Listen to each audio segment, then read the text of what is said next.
que l'objectif des midi-maillages, c'est de créer des opportunités de maillage, de transfert de connaissances entre la recherche et la pratique. C'est sûr qu'on essaie d'avoir des présentations. C'est le cas aujourd'hui de milieux qui ont déjà été impliqués dans des projets de recherche. Donc, le CIUS de la capitale nationale avait travaillé en collaboration avec Sarah dans ce projet de recherche-là. Donc, ça a lieu tous les deuxièmes jeudis du mois. La présentation du jour va être enregistrée, va être disponible sur notre site web. Puis, ben, aujourd'hui, on a la chance d'avoir Sarah Maillé qui va venir nous présenter le clown thérapeutique, un intervenant pertinent en soins palliatifs adultes. Donc, on avait travaillé ça dans une unité de soins PAL du CIUS de la capitale nationale. Donc, Sarah, elle est étudiante au doctorat en psychologie clinique adulte à l'Université de Sherbrooke. Après un début de carrière en relations publiques dans un organisme de défense des droits de la personne, Mme Maillé se dirige vers les sciences humaines puis obtient son baccalauréat en psychologie à l'Université du Québec à Montréal, à l'UQAM en 2018. Et ses intérêts de recherche portent principalement sur les questions existentielles, le rapport à la mort, l'apport de l'art en contexte de psychothérapie. Elle s'intéresse également aux façons d'intervenir auprès de populations médicales, notamment en soins palliatifs. Et sa recherche doctorale combine ses intérêts puis porte aussi sur l'impact des clowns thérapeutiques en soins palliatifs adultes. Donc, Sarah va nous entretenir à peu près une trentaine de minutes. Puis l'idée après ça, c'est d'avoir un échange avec le milieu clinique, avec les acteurs qui sont branchés à la rencontre là, pour, c'est ça, avoir des réflexions entre nous. Puis c'est sûr que Sarah va nous adresser des questionnements aussi à la fin de la présentation. Donc, le midi-maillage est enregistré. Si possible, gardez les commentaires, les questions plus à la fin de la présentation, quoique s'il y a quelque chose vraiment qui vous empêche de comprendre la suite, là, levez votre main puis on va vous donner la parole. Gardez vos micros fermés, mais vous pouvez avoir les caméras ouvertes parce que je sais pour avoir déjà présenté avec le webinaire, c'est toujours plus le fun d'avoir quelques caméras ouvertes que de présenter Sarah seulement à des pastilles avec des initiales. Donc, si vous êtes les bienvenus là, à avoir, si vous ne mangez pas, à avoir les caméras ouvertes pour rendre ça un petit peu plus dynamique. Donc, ben voilà, ça fait le tour pour mon introduction. Je vais arrêter mon partage d'écran. Et puis, ben Sarah, je te donnerai le micro puis le partage d'écran pour la suite. Voudrais-tu y aller? Oui, super. Je vais. Merci, juste une petite seconde. Je vais trouver ça.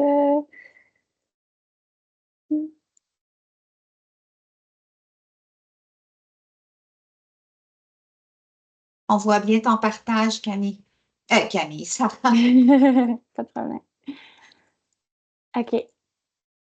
Vous voyez bien? Vous m'entendez bien? Oui, tout est beau.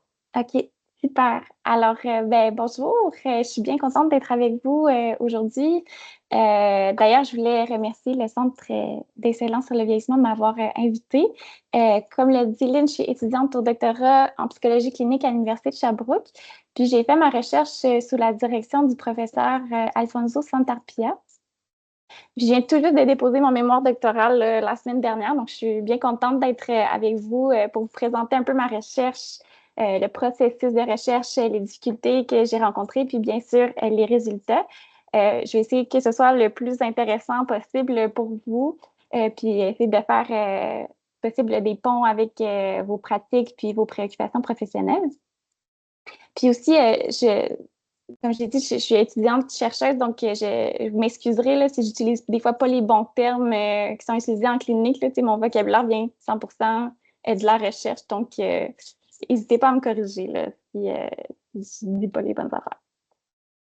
Donc, pour le plan de la présentation, je propose de suivre un peu le plan de mon mémoire. Donc, assez classique, l'introduction, on va parler de la méthode, les résultats, bien sûr, puis la discussion, puis avec la période d'échange à la fin. Donc, je vais commencer par vous parler un peu de ce qui a guidé l'intérêt pour cette recherche-là. En fait, moi et mon directeur, on s'intéressait beaucoup au contexte des soins palliatifs. Comme vous le savez certainement, les soins palliatifs, c'est une spécialité interdisciplinaire qui vise à améliorer la qualité de vie des personnes de tous âges qui vivent avec une maladie potentiellement mortelle et leurs familles. Donc, ces soins visent à réduire la souffrance de la personne en fin de vie, puis ça suscite donc fréquemment des questions assez fondamentales sur le sens de la vie, de la mort, puis de la relation aux soins. La littérature nous dit que chez les patients en soins palliatifs, l'arrivée de la mort imminente, puis la perte d'une partie de ce qui composait l'identité et le temps limité qui reste à vivre est propice à déclencher une certaine crise de sens, puis des questionnements sur le sens de l'existence. D'ailleurs, la souffrance existentielle chez les patients en fin de vie serait plus importante que chez toute autre population hospitalisée. Et donc, avec mon directeur, on s'est questionné à savoir quels sont ces enjeux-là existentiels et spirituels auxquels font face les patients en soins palliatifs. C'est une question quand même complexe. Il y a beaucoup de débats, puis pas beaucoup de consensus autour des définitions de ce que c'est la spiritualité, puis la souffrance existentielle, les enjeux existentiels en fin de vie. Mais on a quand même essayé de tenter de les définir pour le contexte de la recherche. Donc là, j'ai mis beaucoup d'informations ici, mais en gros, concernant les enjeux existentiels, on s'est basé sur les travaux de plusieurs auteurs qui abordent les questions existentielles en fin de vie, dont Frankel, Yalom et plusieurs autres pour définir les thématiques existentielles en contexte de soins palliatifs. On comprend donc comme les aspects de l'expérience humaine tels que la mort, la liberté, l'isolement, l'absurdité de la vie qui sont susceptibles de représenter des défis importants puis de causer de l'angoisse et de la souffrance chez la personne en fin de vie. Il y a aussi un auteur qui est intéressant qui a identifié 8 défis existentiels auxquels la personne en fin de vie doit faire face, puis ça a été répertorié aussi par plusieurs autres auteurs. Donc, il nomme l'angoisse de mort, les deuils liés à la perte et au changement, le besoin de contrôle et d'autonomie, la solitude inhérente à l'expérience humaine, la qualité et le maintien des relations interpersonnelles, les questions liées au sens de la vie, le sentiment de dignité et le mystère concernant l'inconnu. Au niveau de la spiritualité, une des définitions qu'on a retenues pour cette étude-là, c'est celle proposée par un groupe de chercheurs et cliniciens aux États-Unis qui définissent la spiritualité comme l'aspect de l'humanité qui réfère à la façon dont l'individu exprime et cherche un sens, une raison d'être et la façon dont il fait l'expérience de connexion au moment, à soi, à l'autre, à la nature et au sacré. Selon ces auteurs-là, cette spiritualité pourrait s'exprimer à travers une religion organisée, mais pas uniquement. Donc, vous voyez que la spiritualité et les questions existentielles sont très liées. Puis, quelle est l'importance de ce concept-là dans le contexte des soins palliatifs? Bien, il y a des études récentes qui suggèrent que dans les derniers moments de leur vie, les patients présenteraient plusieurs besoins au niveau spirituel, comme connecter avec l'autre, trouver un sens au processus final qu'ils traversent. Puis la pratique de la spiritualité serait liée à une meilleure régulation des émotions, un meilleur ajustement à la maladie, puis plus d'acceptation. Donc, comme je le mentionnais plus tôt, dans la littérature rapporte des besoins quand même importants chez les patients en fin de vie d'aborder ces questions-là, existentielles et spirituelles. Par contre, à part le psychologue, l'aide spirituelle, les représentants religieux pour les personnes qui ont des croyances en ce sens-là, il y a peu de spécialisations en soins palliatifs qui s'intéressent à ces sujets-là puis qui sont équipés pour accompagner les patients en ce sens. Donc, c'est souvent relégué aux infirmières, aux infirmiers, puis aux préposés, aux bénéficiaires qui, malheureusement, manquent de ressources et de formation pour s'en occuper. Ça, c'est beaucoup documenté dans la littérature. Par contre, dans les dernières années, il y a un nouvel acteur des soins palliatifs qui s'est démarqué, selon certains auteurs, comme ayant le potentiel de faciliter le contact avec les questions existentielles. Vous l'aurez deviné, c'est le clown thérapeutique. Mais qu'est-ce que c'est le clown thérapeutique? Ce sont des personnes qui sont issues du milieu artistique puis qui sont formées pour intervenir auprès des personnes malades et de leurs familles. Ils développent donc une grande sensibilité puis une empathie pour les enjeux que traverse la personne malade. Ils utilisent des formes de communication non conventionnelles comme la musique, le drame, l'humour, la poésie pour permettre aux patients de toucher à la mort puis de légitimer les derniers moments de la vie. Donc, il y a plusieurs études, surtout quantitatives, qui ont montré la pertinence du clown sur le bien-être, la qualité de vie, les niveaux de dépression et d'anxiété des patients en soins palliatifs, tant chez les adultes que chez les enfants. Par contre, il y a beaucoup plus d'études qui ont été faites auprès des enfants depuis plus longtemps aussi. Puis des résultats récents, intéressants de recherche qualitative avec les enfants montrent que le clown pourrait mobiliser des valeurs spirituelles comme le sens à la vie, la connexion à l'humanité, puis un sentiment de transcendance. Puis au niveau de l'adulte, c'est vraiment plus récent qu'on s'y intéresse. Donc, il y a beaucoup moins d'études pour l'instant, mais ceux qui existent rapportent des effets plutôt positifs pour l'instant. Donc, la situation au Québec, c'est la Fondation Dr Clown, qui est la principale organisation qui offre des programmes de clown thérapeutiques dans toutes sortes de milieux, mais principalement hospitaliers. C'est assez nouveau que la Fondation agit auprès des adultes en soins palliatifs. Puis les 2 endroits où elle le fait, aux dernières nouvelles, là, les personnes de la Fondation qui sont ici pourront me corriger si j'ai tort, mais ce sont les unités de soins palliatifs de 2 hôpitaux dans la ville de Québec, soit le Jeffrey L. puis l'Enfant Jésus. Je suis entrée en contact avec des responsables de la Fondation en mars 2022, au début de ma recherche, puis je suis allée faire une visite d'observation. Pour vous expliquer un peu comment ils travaillent, les clowns interviennent en duo. Ils viennent sur l'unité aux 2 semaines environ, quand c'est possible, puis se promènent de chambre en chambre, puis passent environ une vingtaine de minutes avec chaque patient. Ils ne rentrent jamais dans une chambre d'une personne qui ne souhaite pas les voir. Puis, à part leur nez rouge, leur habillement est assez simple, un peu cocasse, puis pensé pour rappeler différentes époques, donc évoquer certains moments peut-être de la vie de la personne. Puis, ils évoquent aussi parfois, par leurs habillements, mais aussi verbalement, beaucoup l'idée du voyage, qui est une métaphore en lien avec la mort qui arrive.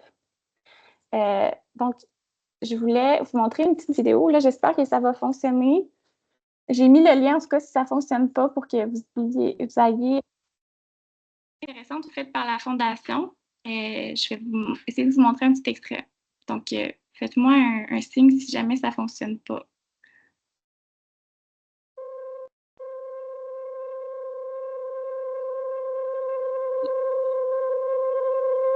Entendez-vous un sifflement?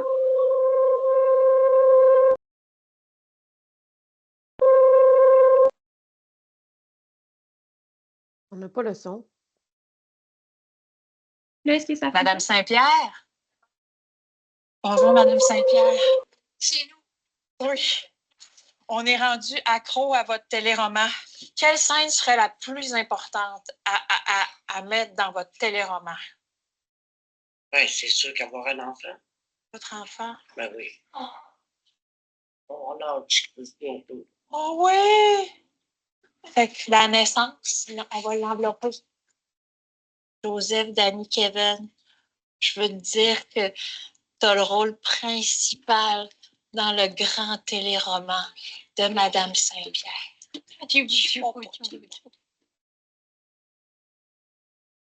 Ma vie est un long chemin sans fin.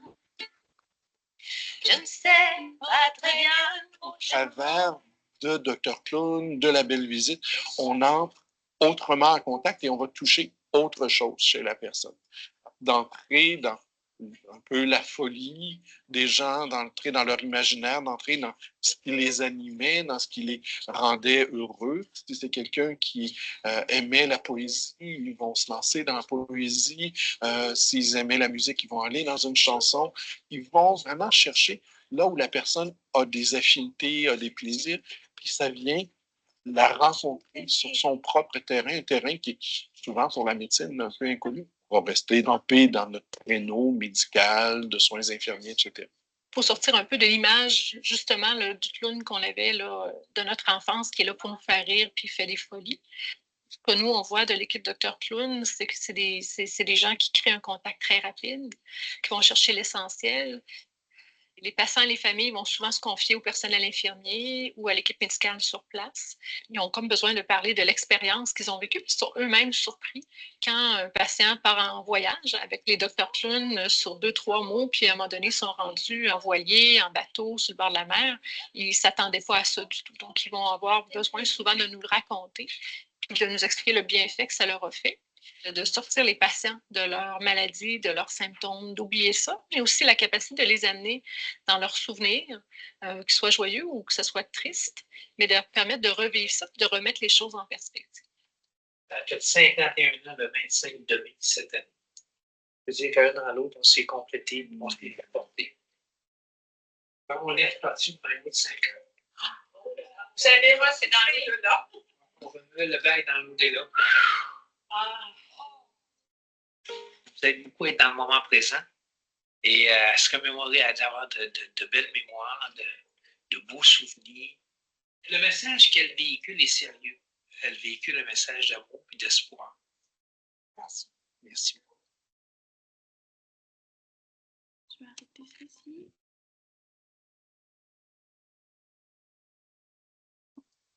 OK. Vous m'entendez? Toujours? Oui, c'est bon, on est revenu OK. à ton PowerPoint. OK, parfait. Donc, comme vous l'avez vu, je l'espère dans la vidéo, j'espère que ça a marché. Le travail du clown auprès des adultes en contexte de soins palliatifs est assez particulier parce qu'il y a souvent comme objectif de reconnecter le passé et le présent de la personne. Donc, ensemble, le patient et le clown font tout un travail de narrativité où le patient se raconte, puis le clown propose des actes symboliques comme le téléroman que vous avez vu dans la vidéo, ou jouer une musique qui est évocatrice pour la personne pour que la personne puisse se réapproprier une partie de son histoire puis se reconnecter au ici et maintenant où il est encore bien vivant. Et donc, par ces actions-là, le clown aiderait les patients à toucher à des thèmes existentiels qui seraient autrement plus difficiles d'accès. Par contre, il y a plusieurs limites dans la littérature scientifique qui concernent le clown en soins palliatifs adultes. Déjà, il y a très peu d'études, puis celles qui existent manquent parfois de clarté sur le plan méthodologique. Il n'y en a aucune qui s'intéresse spécifiquement ou exclusivement à la perspective des personnes hospitalisées. Et donc, c'est pour cette raison-là qu'on a défini notre objectif de recherche comme et en fait d'explorer, d'écrire et mieux comprendre les effets perçus du travail des clowns thérapeutiques en soins palliatifs adultes sur les dimensions existentielles et spirituelles de l'expérience de fin de vie à partir du récit des personnes hospitalisées. On a donc utilisé un devis qui est exploratoire puisqu'on possède très peu de connaissances sur le sujet et puisque c'est exploratoire, il n'y a aucune hypothèse qui a été formulée. Donc, au niveau de la méthode, la recherche s'est initialement faite en collaboration avec la Fondation qui m'ont beaucoup parlé de leur travail. Puis, comme je l'ai mentionné, je suis allée faire de l'observation. Initialement, je voulais effectuer mon recrutement aussi à l'hôpital de l'Enfant Jésus. Je voulais 2 milieux de recrutement, mais les démarches pour l'approbation éthique ont été très compliquées puisque mon directeur n'était pas inscrit à Vitem. On n'est pas de la ville de Québec, donc on n'avait pas de contact dans le milieu. Donc, le recrutement s'est fait dans un seul hôpital, le Jeffrey L. Puis c'est à travers la demande d'éthique puis l'approbation de la demande de convenance qu'on m'a mis en contact avec une personne responsable à l'hôpital. Puis cette personne-là m'a à son tour mis en contact avec une travailleuse sociale puis un infirmier en charge de l'unité de soins palliatifs. Puis c'est eux qui m'ont beaucoup aidé dans mon recrutement d'ailleurs.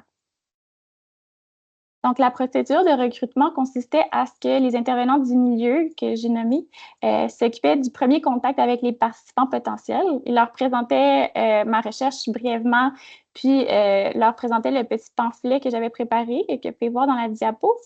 Puis les patients qui étaient intéressés pouvaient signer le pamphlet puis donner leur numéro de téléphone. Suite à quoi l'intervenant m'envoyait le pamphlet et puis je pouvais les contacter pour leur donner plus de détails puis pour prévoir l'entrevue. Donc, les critères d'inclusion qu'on a retenus pour l'étude étaient d'avoir reçu un diagnostic de maladie incurable en phase terminale, d'avoir déjà reçu la visite de clown au moins une fois, de parler français couramment, puis très important de présenter des capacités cognitives puis une condition médicale qui permettent à la personne de donner son consentement éclairé, puis de participer à une entrevue d'environ 45 minutes. Donc, au début, on souhaitait avoir une taille d'échantillon de 4 à 6 personnes, mais ça n'a pas été possible. On a rencontré plusieurs obstacles dans le recrutement. Premièrement, le recrutement s'est fait en 2023, alors qu'il y avait encore plusieurs relents de la pandémie de COVID-19 qui forçaient la fermeture de l'unité au public. Ensuite, il y a eu des difficultés, les difficultés des participants qui ont causé plusieurs désitements une fois que j'étais sur place pour l'entrevue. Par exemple, il y avait une dame qui avait appris une mauvaise nouvelle le matin même, puis qui se sentait finalement trop fatiguée pour participer. C'est arrivé à quelques reprises. il y a aussi un des gros enjeux qui a impacté le recrutement, ça a été le roulement dans le personnel de l'unité de soins palliatifs à l'hôpital. Je pense que le dossier de ma recherche s'est parfois perdu, notamment quand la travailleuse sociale a quitté l'unité. J'ai pas eu de nouvelles pendant 3 mois en pensant qu'il y avait juste pas de participants potentiels pour ma recherche. Mais quand je les ai recontactés, ben, ils m'ont retransféré à un autre intervenant pour que les efforts de recrutement puissent être poursuivis. Donc, on a perdu un peu de temps à ce niveau-là. Puis, il y a aussi le fait que je fasse des études doctorales qui m'imposaient une limite de temps pour accomplir la recherche. Donc, j'ai dû arrêter le recrutement au bout d'1 an. Et donc, bien que j'ai rencontré 6 participants potentiels, il y a seulement 3 entrevues qui ont pu être retenues pour la recherche pour les raisons que je viens d'aborder. C'est un échantillon qui est très petit, mais qui a quand même permis de répondre à mon objectif de recherche. Donc, il s'agit de 2 femmes et un homme à qui j'ai donné les noms de Simone, Claire et Marcel pour préserver leur anonymat. Ils ont 65, 81 et 83 ans. Leur niveau scolaire va de secondaire 5 à doctorat, puis ce sont toutes des personnes caucasiennes d'origine québécoise. Donc, les entrevues étaient semi-structurées puis ont duré de 25 à 95 minutes en suivant l'état puis la disposition de la personne à poursuivre l'entrevue. Le canevas pour l'entrevue se centrait le plus possible sur la question de recherche. Donc, les 2 principales sections portaient sur l'expérience existentielle de la personne en soins palliatifs, puis le deuxième sur le rapport au clown thérapeutique. Pour les analyses, on a choisi l'analyse phénoménologique interprétative. Je vais passer rapidement ici pour qu'on ait plus de temps pour parler des résultats. Donc, pour faire un petit survol des résultats rapidement, on a dégagé 2 grands thèmes et 10 sous-thèmes. Important à savoir aussi, il y a 2 participants qui ont grandement apprécié l'intervention, alors qu'il y a une participante qui n'a pas apprécié l'intervention. Je vais vous expliquer plus pourquoi dans les diapos suivantes. En gros, mes résultats ont l'air de ça. On a 2 grands thèmes qui sont ressortis en cohérence avec l'objectif de la recherche et le canevas d'entrevue. Donc, d'un côté, l'expérience de la maladie en contexte de soins palliatifs, puis de l'autre, l'expérience du clown thérapeutique. Puis, il y a 5 sous-thèmes pour chaque grand thème qui viennent décrire un peu ces expériences-là. Donc, je vais vous parler un peu plus spécifiquement des sous-thèmes pour que vous donniez une meilleure idée de ça a l'air de quoi ces résultats-là. Donc, le premier thème trouvé pour parler de l'expérience des participants dans le contexte des soins palliatifs, ça a été le rapport au corps puis au déplacement sur l'unité dans l'unité de soins palliatifs, qui dans certains cas était synonyme de bien-être, puis dans d'autres était synonyme de souffrance. Donc, pour une participante, l'idée d'avoir sa propre chambre jusqu'à la fin de ses jours est une source vraiment de sécurité. Elle nous dit à ce propos-là, je suis contente parce que la chambre est à moi à vie jusqu'à temps que je respire plus, c'est à moi cette chambre-là. Pour un autre participant, le corps malade qui se dégrade, la perte de certaines capacités, puis le fait d'être interné en unité de soins palliatifs cause des émotions difficiles comme de la peur, de la tristesse et de la colère. À ce propos-là, il dit, entre autres, désolé pour le langage, moi, je suis en crise contre mon cancer, je suis en crise d'être pognée avec ça, je ne suis pas résilient pantoute. Donc, on sent vraiment la souffrance dans ses propos.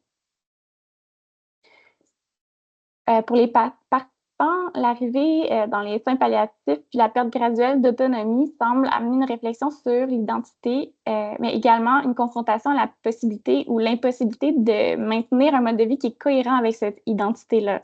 L'adaptation semble bien se faire pour Simone, qui a toujours fait partie d'une grande famille et qui voit les soins palliatifs comme une autre grande famille à laquelle elle peut faire partie puis de laquelle elle peut dépendre. Pour les 2 autres qui ont été dans leur vie des personnes qui se valorisaient énormément par l'activité intellectuelle et physique, l'impossibilité de maintenir ce niveau d'activité-là en soins palliatifs semble rendre l'adaptation difficile. Marcel nous raconte d'ailleurs que pour lui, qui était écrivain, plus pouvoir lire ni écrire, c'est difficile, puis qu'il trouve le temps long, puis il s'ennuie en soins palliatifs. Ici, je vais passer tout droit parce que je veux mettre plus d'emphase sur d'autres thèmes qui sont plus pertinents pour répondre à l'objectif, mais je vais laisser la diapo si jamais vous souhaitez la consulter. Donc, ce thème-là met en lumière la centralité des relations interpersonnelles dans le parcours des participants. Ils ont tous mentionné à un moment ou à un autre l'importance pour eux d'être bien entourés en soins palliatifs. Pour Marcel, la visite des proches aide à bloquer la tristesse profonde dans laquelle le plonge son cancer, mais les visites des proches mettent aussi en relief les moments de solitude qu'il vit. Donc, je vous lis ce qu'il raconte. Il n'y a pas personne qui vient te voir et qui t'apporte pas quelque chose. Juste le fait qu'ils se sont déplacés pour venir dans un hôpital voir un malade. On est amis, mais ils ont bien d'autres choses à faire. Les visites, les amis réussissent à bloquer la tristesse. On entre dans autre chose quand on parle de toutes sortes de choses. Et après, il y a un moment de tristesse qui rejoint l'autre moment de tristesse. Donc, Marcel, mais Claire aussi, parle d'une certaine peur qu'ils ont que les proches cessent de les visiter parce que malades comme ils sont, il vaudrait peut-être pas la peine qu'on les visite et donc qu'ils terminent seuls. La maladie puis le contexte des soins palliatifs puis l'approche de la mort semblent faire réfléchir les participants sur la place de la spiritualité dans leur vie. Pour eux, la spiritualité est très liée à la croyance religieuse. Puis c'est pour ça d'ailleurs qu'il y a 2 participants qui ont refusé la visite de l'aide spirituelle de l'unité. Pour Simone, par contre, la croyance en Dieu est centrale à son expérience de fin de vie puis lui donne de la force et de l'espoir. C'est ce qui nous amène aux résultats qui concernent les clowns thérapeutiques. Donc, pour ce thème-ci, même chose, je vais passer tout droit pour me centrer sur d'autres plus pertinents pour la présentation d'aujourd'hui. Donc, l'entrée en contact. Pour tous les participants, l'aspect inattendu de l'arrivée du clown cause un effet de surprise. Ce que devient cette surprise, bonne ou mauvaise, varie entre les participants. Donc, pour Simone, la surprise initiale s'est transformée rapidement en un sentiment d'apaisement, ce qui est dû pour elle en partie à certaines qualités des clowns, dont leur présence. Donc, elle raconte: ça a été la surprise de voir de l'autre côté de la porte un chapeau avec des paillettes et un beau monsieur avec un gros nez rouge. Puis là, ils sont entrés, puis ça a fait comme un apaisement. Bizarre, hein? Des clowns, c'est supposé déranger un petit peu, mais pas pantoute. Puis là, ils se sont mis à parler, puis c'était beau ce qu'ils disaient, puis c'était émouvant. Donc, au contraire de Simone, pour Claire, la surprise s'est plutôt transformée en un moment qu'elle a trouvé désagréable, ce qui a été initialement causé par ce qui a dit être le petit scénario qui avait été préparé par les clowns où une des clowns interprétait un chat. Elle a senti qu'on lui imposait ce scénario-là ou est-ce qu'elle n'avait pas du tout envie de participer finalement. Donc, il y a 3 principaux types d'interventions qui ont été mentionnés par les participants puis qui semblent avoir eu les plus forts effets sur eux. Premièrement, la parole. Tous ont dit apprécier discuter avec les clowns. Même Claire, lorsqu'elle dit que les clowns ont arrêté le petit scénario, elle a apprécié jaser avec eux. Ensuite, la musique. Pour Marcel, la musique a servi de véhicule afin d'exprimer certaines émotions difficiles, soit l'ennui et la tristesse. Il parle de choix de chansons très évocatrices qui l'auraient fait pleurer d'ailleurs. Puis finalement, le toucher. Rapidement, dans l'interaction entre Claire et les clowns, la clown qui interprétait un chat dans ses mots est venue se coller et se frotter sur elle. Donc, ce contact-là n'a pas du tout été apprécié par elle, puis semble avoir été même un dépassement de ses limites, puis une intrusion de son espace personnel. Il y a 2 participants qui ont rapporté que ça les avait impressionnés de voir leurs proches émus pendant l'intervention du clown, puis ça avait impacté leur propre expérience de l'intervention du clown, donc ça aurait amplifié les émotions vécues pendant ces moments-là.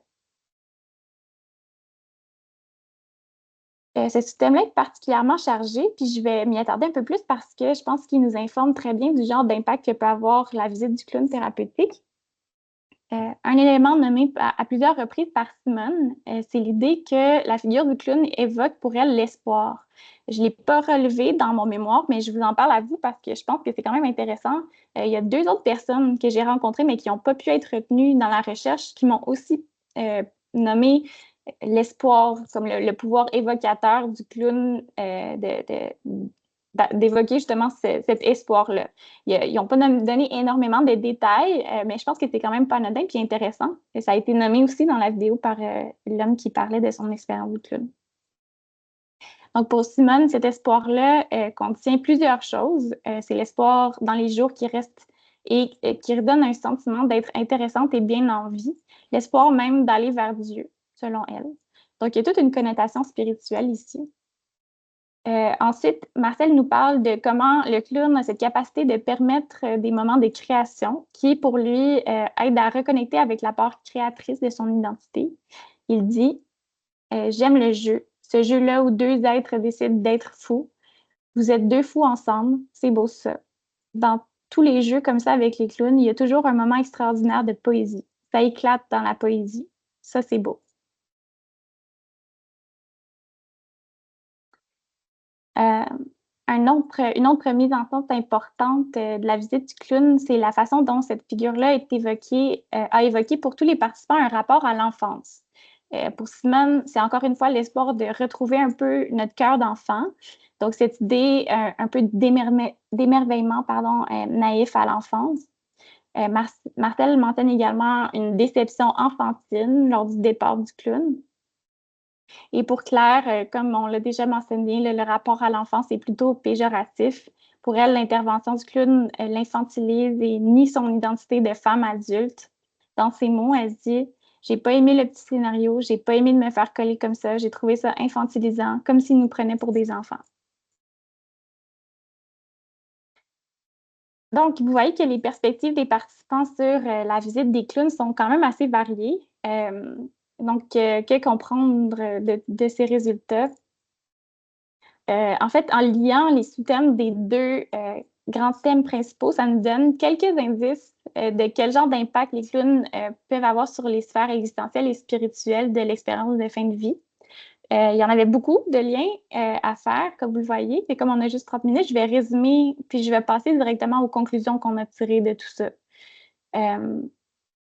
Donc, premièrement, sans être une figure religieuse, le clown semble avoir cette capacité d'évoquer des éléments de spiritualité. Comme on le voit bien dans la façon que le clown donne, par exemple, à Simone l'espoir en l'avenir et même l'espoir d'aller vers Dieu. Donc, il y aurait vraiment cette capacité-là de connecter la personne au moment présent puis à ses valeurs profondes.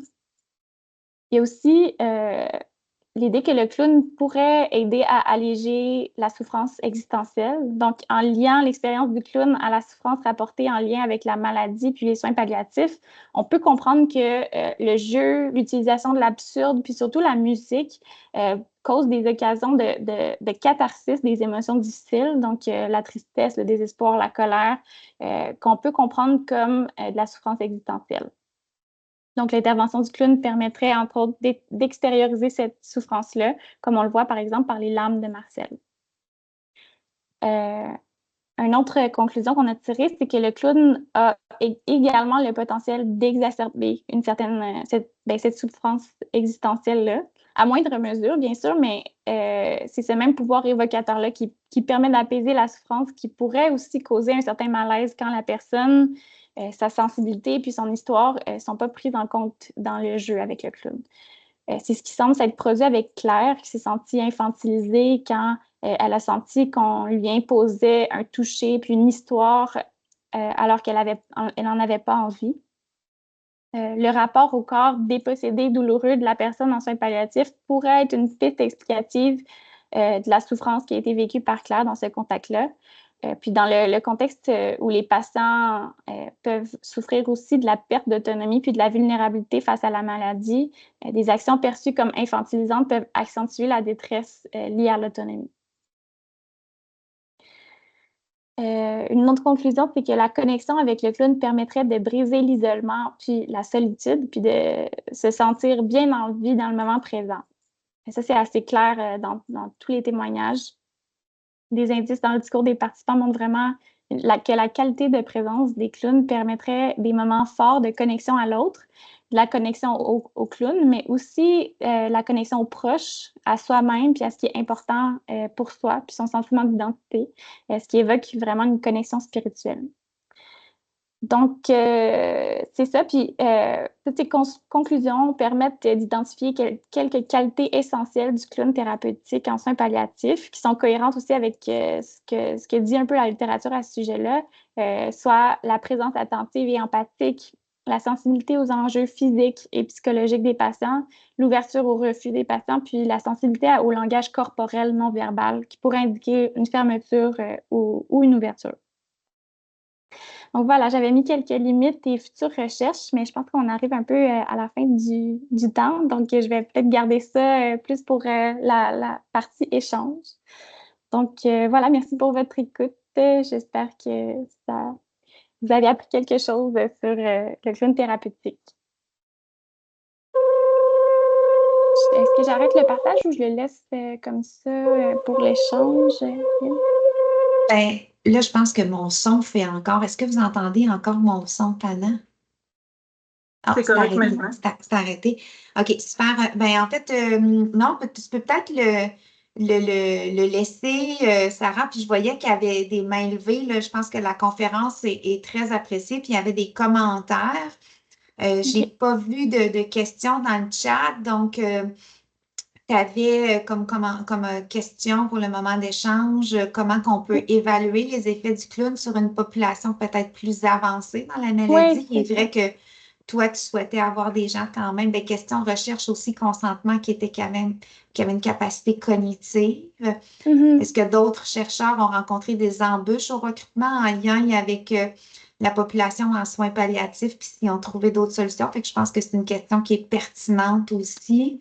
Puis tu mettais les réalités sur le terrain en termes de soins et besoins spirituels et existentiels en soins pâles, comment peut-être les gens qui sont présents à la rencontre voient le clown thérapeutique puis contribuer aussi à l'équipe de soins. Fait que je pense que ça peut être des questions pertinentes. Fait qu'on peut peut-être les laisser juste en arrière-fond. On va voir s'il y a des gens qui veulent se prononcer sur un ou sur l'autre, mais j'irai d'abord peut-être plus avec les mains levées, les commentaires suite à ta présentation. Parfait. Je vais juste dire aussi, je pense qu'il y a des personnes qui sont présentes de la Fondation Dr. Clown. Fait que si jamais il y a vous avez des réponses à ajouter, n'hésitez pas à vous manifester.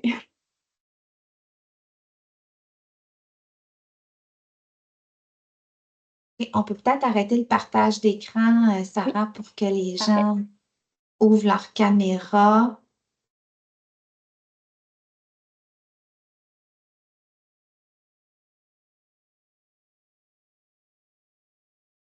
Docteur, oui, c'est ça, j'allais dire, docteur Morin, vous aviez la main levée, puis là, je me suis mis à parler, vous l'avez redescendue. Je vais briser la glace, je voulais pas être la première à poser la question, mais merci Sarah pour la belle présentation. Puis je rebondis peut-être sur une des questions que vous posiez par rapport aux enjeux de recrutement en soins palliatifs dans une unité de soins palliatifs. Alors que moi, en vous écoutant, je rêvais des clowns thérapeutiques en amont de cette période-là, quand on est encore à domicile pour dire quelque chose, puis que parce qu'une unité comme le Jeffrey Hale, dans le fond, il y a un enjeu de pronostic de vie. C'est qu'on est déjà dans une maladie évoluée, dûment constituée, confrontée à une mort assez proche. Fait qu'il y a comme un bout du cheminement spirituel, de la quête de sens qui a dû, j'imagine, se mettre en place de façon accompagnée ou pas, dépendamment si on a pu bénéficier d'une équipe de soins pâles avant d'arriver dans un tel milieu ou pas.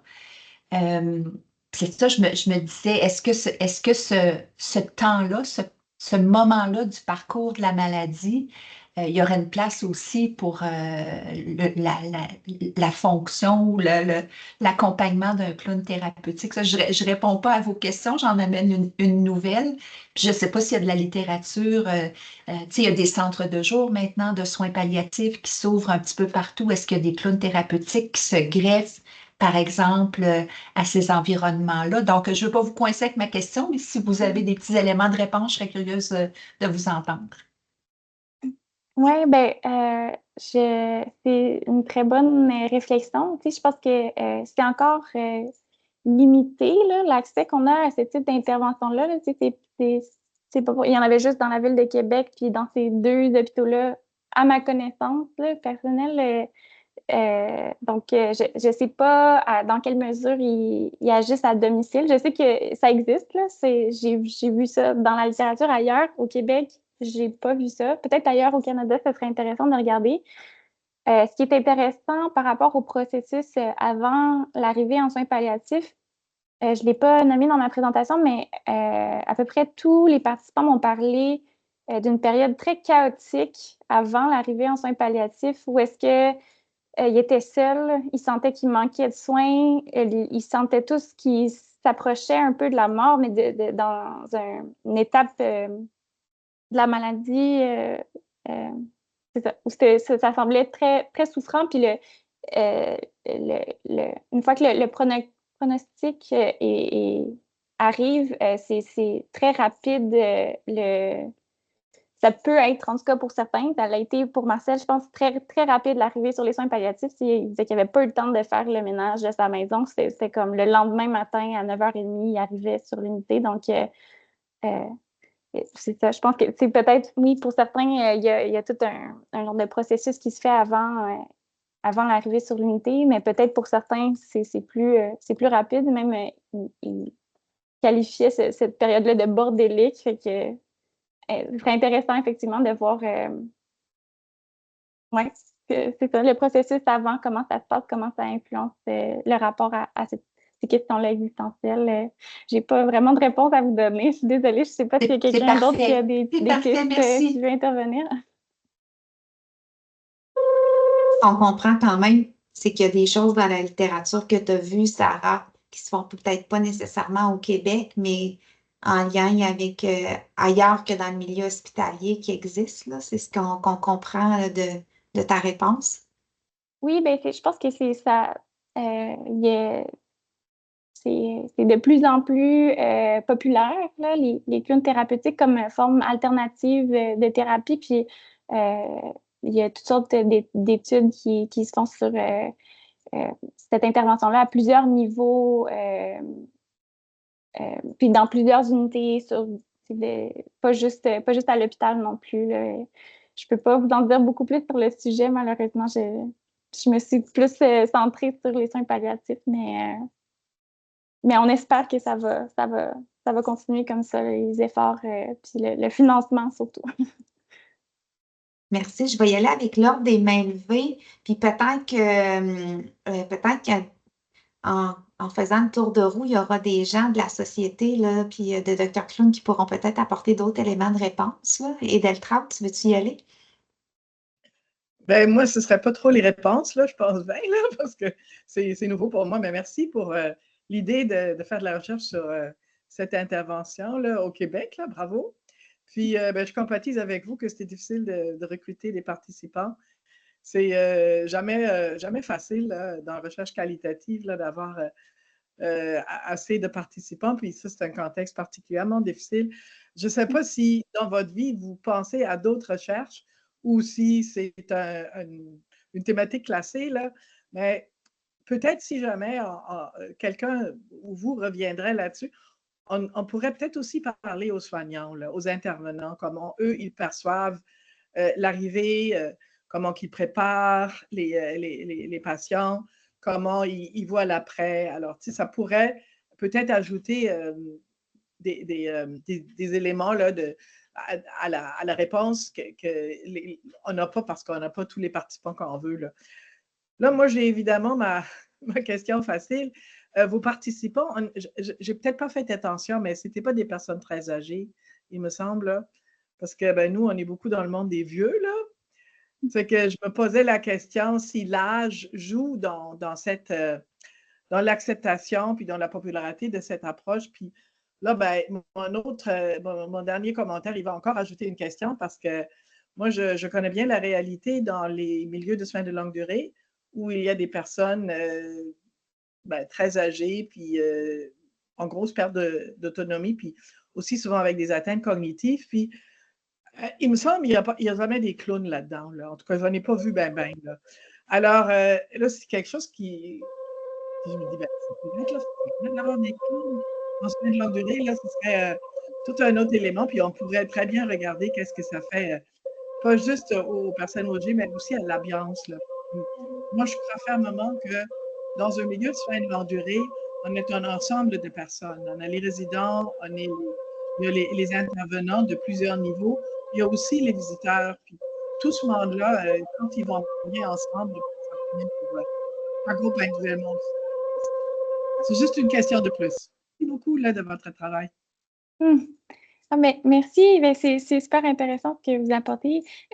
Par rapport à la recherche sur la perspective des soignants, de l'équipe soignante, comment eux perçoivent le clown thérapeutique, comment ça peut apporter à la recherche puis à notre compréhension de ça, il y a énormément... En fait, la plupart des études qualitatives sont faites auprès des soignants, justement, à défaut, justement, de réussir à avoir la perspective des personnes hospitalisées. Donc, ça existe déjà beaucoup, puis je pense que c'est très apprécié, puis ils ont une perspective super intéressante, justement, terrain, où ils sont très en contact avec les personnes, puis ils entendent aussi tout ce qui est dit par les patients après que le clown soit passé.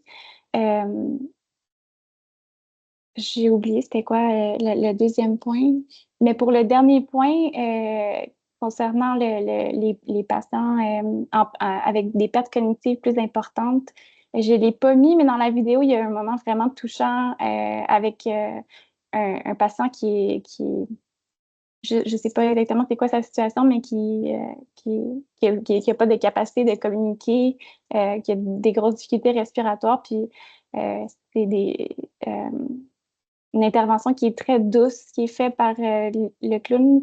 C'est moins dans l'interaction, mais c'est une petite musique vraiment, vraiment douce, puis l'utilisation de la poésie pour parler un peu du cycle de la vie. Je ne vais pas dire n'importe quoi non plus, parce que moi, c'est ça, dans les recherches, j'ai pas eu beaucoup de recherches. Ben, en fait, la recherche qualitative est très difficile à ce niveau-là, puisqu'il n'y a pas d'interaction possible vraiment avec les personnes-là, autre qu'avec les soignants ou les proches. Mais oui, je pense que c'est un sujet super intéressant, mais qui apporte quand même des questions sur comment c'est reçu par ces personnes-là, ces interventions-là, puis quel genre d'effet ça peut avoir sur eux. Je ne sais pas si Mélissa, tu voulais dire quelque chose par rapport à ça, mais Mélissa vient de la Fondation. Oui. Oui, bonjour, Mélissa Hollande de la Fondation Dr. Clown. Bravo, Sarah. C'est toujours beau pour nous de voir une recherche qui va jusqu'au bout. Et je peux bien comprendre. Merci d'avoir essayé d'avoir vraiment la réponse des patients eux-mêmes. Mais je sais que c'est quelque chose qui revient de plus en plus, que c'est difficile d'avoir des réponses concluantes ou un grand nombre. Pour répondre à les questions de Mme Morin, je pense que depuis que la recherche a été faite, il y a d'autres programmes qui sont en soins palliatifs qui ont commencé à Montréal. Il y en a un qui va commencer à la Maison Saint-Raphaël, où il y a un clinique aussi pour un centre de jour pour les personnes en soins palliatifs. Donc, on ose espérer qu'on va pouvoir croiser les gens à ce moment-là. Durant la pandémie, on a presque commencé un programme avec des gens qui sont en soins palliatifs à la maison, à domicile. Malheureusement, avec la pandémie, les choses se sont compliquées un peu plus et le financement aussi, donc on n'a pas pu. Puis on a aussi contact avec Albatros à Québec, qui nous ont parlé aussi de leur intervention en amont à accompagner les personnes en soins palliatifs. Fait que je pense que c'est bon de savoir que c'est quelque chose qui pourrait s'avancer, qui aurait des bénéfices. Et juste pour savoir, je pense qu'en Belgique, ils font les soins palliatifs à domicile. Et pour répondre à la question de Madame Kruger, oui, nous sommes aussi dans les CHSLD et ça depuis 22 ans. Donc, je vous invite à regarder notre site web. Les informations sont là, puis vous pouvez voir tous les centres où est-ce qu'on y va. Mais c'est un de nos programmes principaux. Merci. Merci, Mélissa. drôle, à chaque fois que j'ouvre, là, le son tannant que vous entendez, c'est moi. Là, je suis vraiment désolée, on va essayer de régler ça. Mais merci beaucoup, Madame Hollande, pour l'intervention, là, puis les précisions des informations. Là, ça devient très complémentaire. Puis je vois qu'il y a, là, je vais vous appeler par votre prénom, Marie-Pierre, qui a la main levée. Je n'ai pas le nom de famille, je vous laisserai intervenir. Oui, bonjour, Marie-Pierre Landry. Je suis clown thérapeutique et formatrice à la Fondation Dr Clown, principalement pour le volet de soins palliatifs là, que j'ai développé à Elle partir était de dans la Québec vidéo. 7 ans maintenant. Oui, c'est ça. J'étais dans la vidéo, entre autres. Mais j'aimerais rebondir, en fait, sur les enjeux des personnes qui sont dans un état d'inconscience ou qui n'ont pas la capacité de communiquer, parce qu'on en voit beaucoup là, dans les milieux hospitaliers, veut pas. Puis c'est un choix qu'on a fait en développant le projet pilote puis les programmes, là, d'aller voir ces personnes-là. On a fait une réflexion entourant l'éthique de soins, l'autodétermination des personnes, étant donné leur incapacité à faire un refus de visite.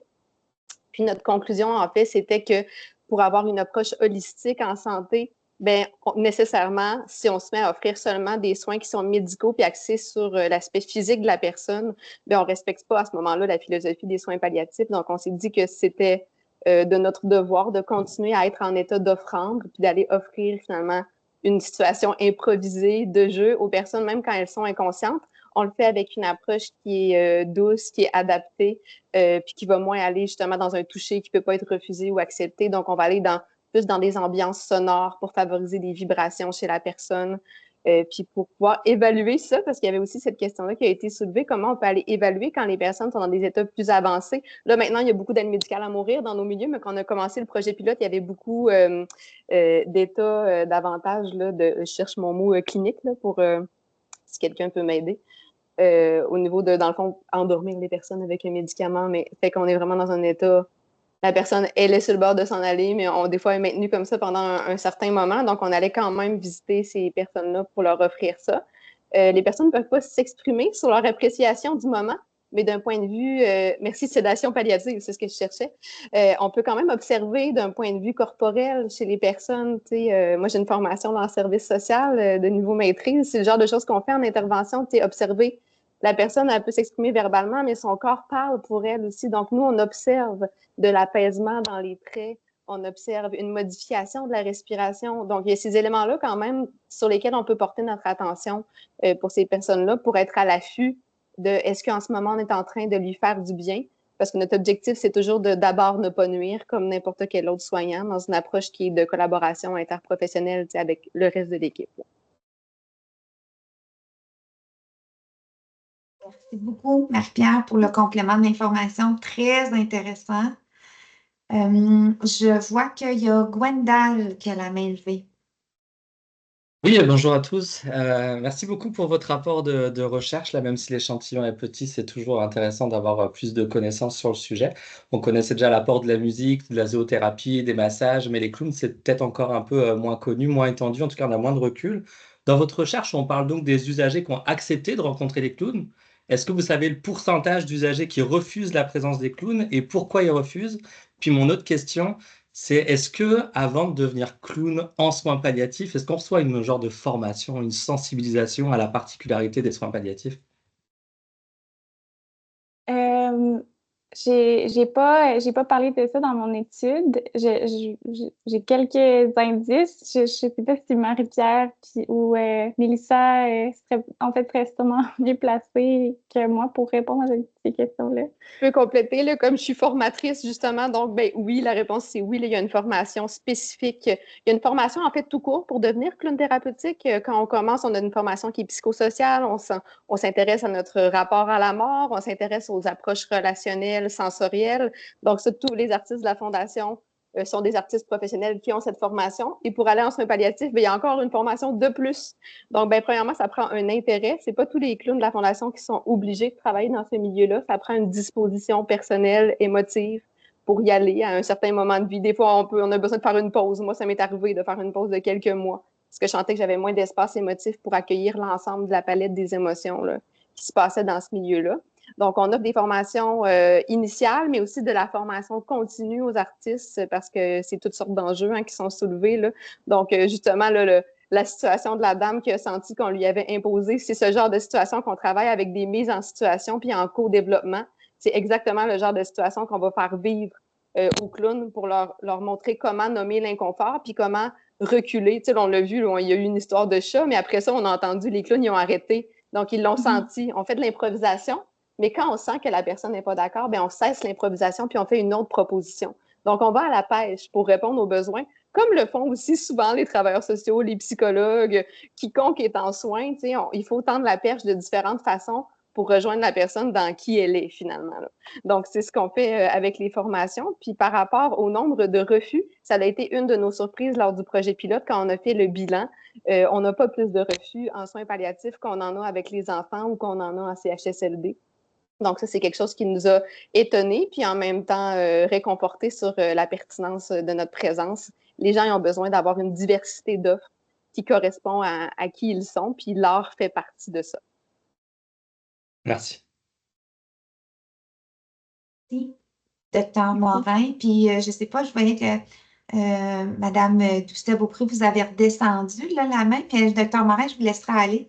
Mais je peux céder mon tour de parole à Mme Doucet-Beaupré. J'en ai déjà posé une question. Je verrai s'il reste 30 secondes à la fin pour une petite curiosité. Allez-y, Mme Doucet-Beaupré. Oui, bonjour, merci, Sarah.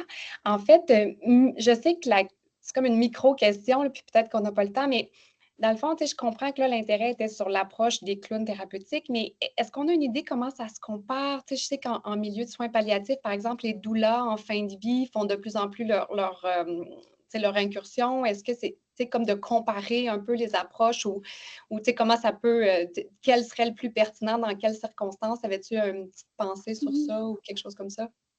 Oui, ben, en fait, je pense que c'est ma perspective là-dessus, c'est que c'est des intervenants qui sont comme complémentaires. Tu sais. Les deux personnes qui avaient été complètement fermées à l'aide spirituelle ont voulu rencontrer les clowns, tu sais, puis aborder des sujets qui auraient pu être abordés aussi avec l'aide spirituelle. Fait que je pense que c'est juste une autre façon d'aller discuter de ce qui se passe, de ce qu'ils vivent. Puis c'est ça. Je pense que c'est quand même très différent. Parler des doulas, j'ai bien compris. Je ne connais pas. Oui, c'est comme un accompagnement à la naissance, par exemple. On a quelqu'un qu'on choisit avec qui on va développer une relation puis qui nous accompagne dans un processus de transition important. On peut avoir l'équivalent qui est de plus en plus populaire. C'était moins connu auparavant, mais là, maintenant, moi, je suis souvent dans mes patients, j'aurais souhaité qu'il y ait une doula de fin de vie avec eux pour leur expliquer qu'est-ce qui va se passer, préparer, vraiment comme un accompagnement. Puis c'est pas le soin spirituel, c'est pas le clown, c'est comme un autre intervenant, mais je me demandais juste là, comment on se positionnait par rapport à ça, là, quand on parle, par exemple, des doulas de fin de vie, là, qui pourraient être, bref, sujet à explorer. Oui, j'ai l'impression, dans ce que vous êtes peut-être mieux placé que moi pour le savoir, mais qu'il y a différentes offres de services dans différents hôpitaux, différents milieux plus ou moins éloignés. Fait que ce que j'en comprends, c'est que tout ça est comme complémentaire, puis on veut juste offrir le plus et les meilleurs soins possibles aux personnes en fin de vie. Je ne sais pas s'il y avait quelqu'un qui voulait ajouter quelque chose par rapport à ça. OK. Voilà, c'est un peu ma réflexion. Merci, Sarah, pour le complément d'information. Puis la question, Dr. Doucet-Beaupré, ça nous amène d'autres horizons, d'autres concepts. Je vois plus de main levée. Dr. Morin, voulez-vous compléter? Juste vite, une curiosité, c'est vraiment peut-être un aspect très technique, mais j'ai la curiosité de savoir, tu sais, on a vu que dans deux situations, ça avait été bénéfique, apprécié, peut-être moins dans l'autre. Là, je ne le traduis pas tout à fait comme il faut, mais vous comprenez ce que je veux dire. Mais je me demandais si les clowns avaient l'occasion de participer aux rencontres d'équipe en soins palliatifs, en centre d'hébergement. Il y a des rencontres d'équipe où on se partage de l'information confidentielle sur, par exemple, l'histoire de vie, l'histoire biographique, de manière à être capable d'être peut-être moins j'ai entendu l'improvisation. J'avais effectivement beaucoup, je vous trouvais très, très bonne en ligue d'impro, sûrement l'acrobate sur un fil dans tout ce que vous faites au quotidien à la minute près, mais des fois d'avoir un petit peu d'information sur qui était cette personne-là. Puis, tu sais, je vais faire une grosse caricature. Elle aime ou elle n'aime pas les chats. Tu sais, pour revenir sur le cas qui a été présenté, mais vous comprenez, fait qu'on est souvent pris dans les enjeux de confidentialité, qui fait partie d'un cercle de soins, à qui je dois donner cette information-là. Donc, au-delà du consentement ou du refus à rencontrer le ou la clown, j'imagine qu'il y a aussi cette étape de la recherche d'informations de l'autre où vous y allez vraiment live avec le senti, puis vous risquez comme ça. Marie-Pierre, est-ce que vous voulez y aller, puis au besoin, Je peux Sarah répondre, compléter? Vas-y, Mélissa pourra compléter au besoin. Là, dans le fond, on fait un travail qui est interdisciplinaire avec une communication de ces informations-là à chaque jour qu'on arrive. Donc, on a une personne de liaison dans l'équipe soignante qui nous communique les informations importantes sur chacun des patients. Les milieux dans lesquels on voit que notre travail apporte le plus de fruits, c'est les milieux dans lesquels cette collaboration-là est le mieux installée, dans lesquels on a vraiment développé une collégialité avec nos collègues. On se traite vraiment comme des collègues d'égal à égal, comme étant une équipe interdisciplinaire là, qui travaille ensemble dans une approche qui est centrée sur le patient. Donc, c'est dans ces endroits-là que, en fait, tout le monde fait un peu l'effort, mais l'énergie puis le temps disponible n'est pas le même, dépendamment des ressources disponibles pour les soignants. Donc, l'intention est toujours là de collaborer, mais parfois, il manque de minutes, il manque il y a du roulement de personnel avec notre personne de liaison, elle change. Donc, ça, c'est des facteurs qui fragilisent notre approche, mais on a toujours les informations là, sur beaucoup de détails, pas nécessairement cliniques, mais nécessairement, oui, psychosocial, puis aussi sur les systèmes qui entourent la personne, donc la famille qui est présente, les enjeux, la perception de la personne sur l'aide médicale à mourir, etc. Donc, on a une communication très fluide avec les soignants, effectivement. Merci. J'aimerais mieux, bien que ça soit fluide dans tous les endroits, comme Marie-Pierre a mentionné, pour des raisons, c'est pas toujours facile ou possible. Donc, on y va quand même on va au pif. Donc, on essaie vraiment d'être vraiment à l'écoute et sensible dans le moment présent pour bien répondre aux besoins de la personne à ce moment-là. Excellent. Bien, merci infiniment. Je vois le temps qui file. Je ne vous retiendrai pas plus longtemps. C'était vraiment pertinent. C'était vraiment agréable de vous entendre. Merci, Sarah. Bravo pour ton mémoire qui vient d'être déposé, là. Merci. Ça nous amène ailleurs comme sujet. Et puis, merci aux gens de Dr. Clown d'avoir été présents en accompagnement à Sarah. Je pense que vous avez amené des informations complémentaires qui étaient très pertinentes. Donc, je vous souhaite une bonne journée. Puis, on se revoit jeudi le 10 octobre pour un autre sujet intéressant qui va vous être présenté là, dans le cadre d'un midi maillage. Donc, vous devriez recevoir le lien là, dans les jours à venir avec le titre de la conférence. Donc, merci infiniment de vous être branchés. Merci aux présentateurs. Puis, bonne fin de journée, bonne semaine. Bye, Merci beaucoup. Merci pour votre écoute. Merci, Sarah. Bye bye tout le monde.